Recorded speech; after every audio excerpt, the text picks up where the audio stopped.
Yeah. Ungetamani kufanya content na celeb mgani huku Kenya sasa hivi? Juu sasa pia wewe ni celeb. Lazima kuwe na ule the famous celebrity mwenye unataka kufanya naye content. Ni nani huku Kenya? Sasa mimi ndasema natamani kufanya nani na content.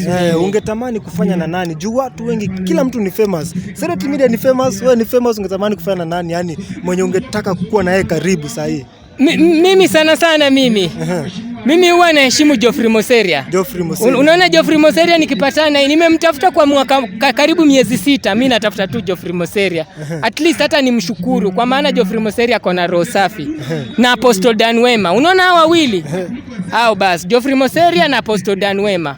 Hao ndio lakini hao maselebu wengine ndio natamani, lakini Apostle Dan Wema na Geoffrey Moseria kwa sababu ile content ambao wanafanya ni ile ya kusaidia mtu. Unajua mimi napenda kitu ya kuinspire mtu. Okay. Yeah. Hapo sasa nimesikia pale Geoffrey Moseria na Dan Wema. Kazi mnayopiga pale kwa mtandao ni kazi nyingine safi sana. Tuko ndani ya Sereti Media siku zote pale kwa mtandao ni Sereti Media, TikTok Sereti Media, Facebook ni Sereti KG. Siku zote follow, like, comment. Alafu siku zote tunasema ukiwa ndani ya Sereti Media kazi inakuwa ni safi. Si ndio watu wangu?